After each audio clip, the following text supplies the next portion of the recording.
Hello, honey. Lawsuits are popping up left, right, and center ever since Diddy settles with Cassie within 24 hours of her filing a $35 million lawsuit against him, claiming to be human trafficked, sexually abused, and the list goes on, right? We have to say that. Okay? Cassie got the justice that we believe she deserved because many people have been telling Cassie's story years before Cassie has been telling her story. But now that that case has been settled so quickly, so seamlessly, it has given strength to other women to come out and tell their story. Not just are they telling their story, they're suing. And currently, we have Jamie Foxx that is being sued for an alleged sexual assault against a woman at a rooftop bar in New York City. And it is said that this incident took place back in August of 2015. That's 8 years ago. Now, I'm going to go on record to say this. Some of you women know that, I'm not saying this one in particular, okay?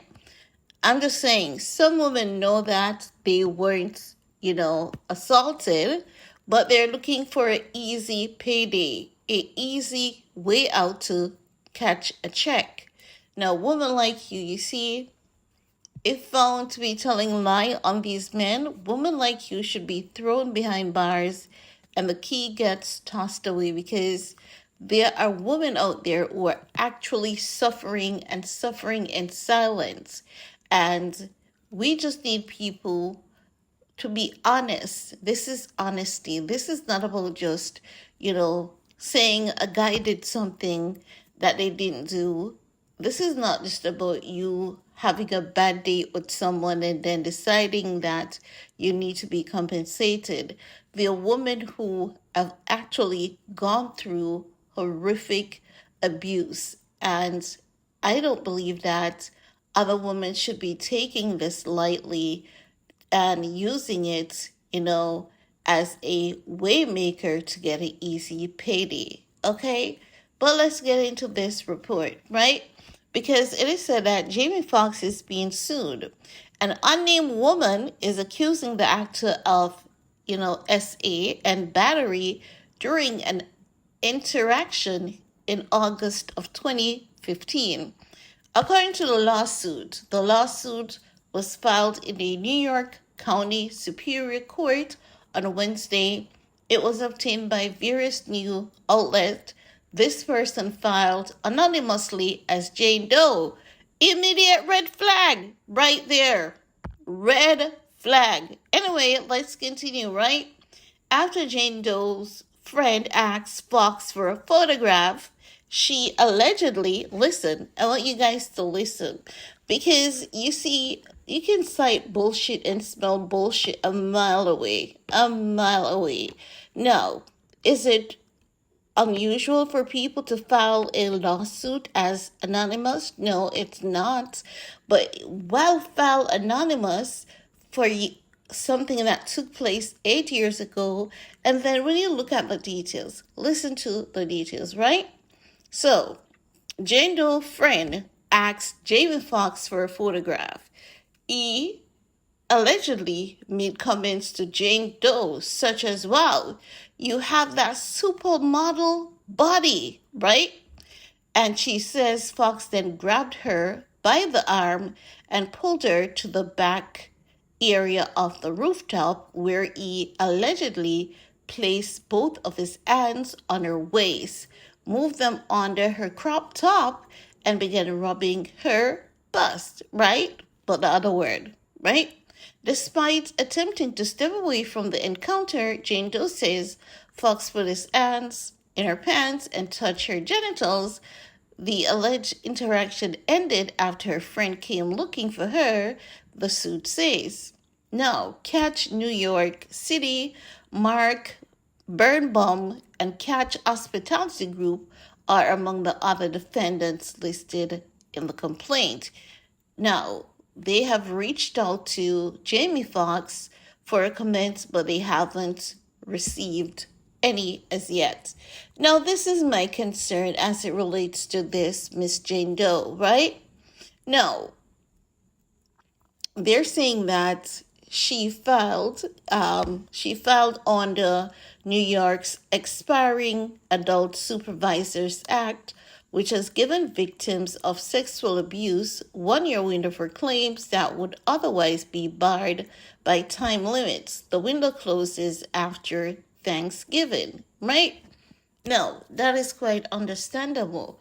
But I'm saying, why not, when the incident took place, if you were shaken up on that day, what about the day after to call rooftop and say, hey, you guys need to have some kind of security at the back of your establishment because this was my experience. Do you have cameras?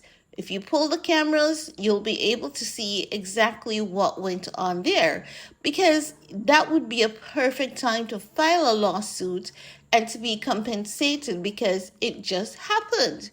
Cameras existed at that point.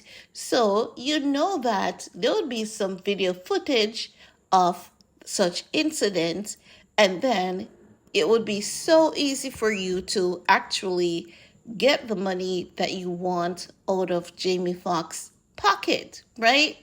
But 8 years after, well, you could be very much afraid.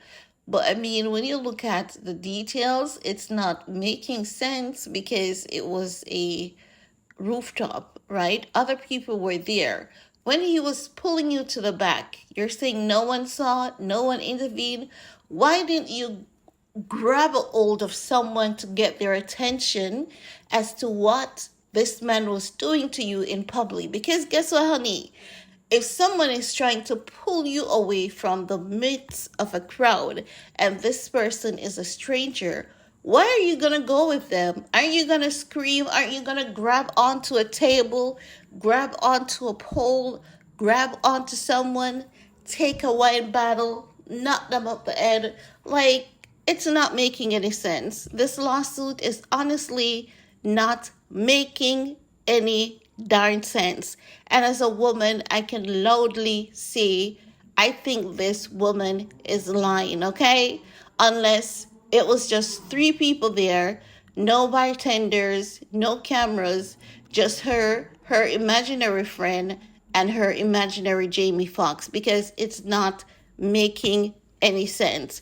If you were highly intoxicated, right, and you knew that you should have done something, but for some reason didn't do so, that I could understand. But other than that, it's not making any sense.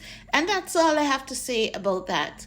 I want to hear from you guys. Let me know what are your thoughts. While you're at it, give this video a big thumbs up, share if you care, and see you all later, honey. Bye.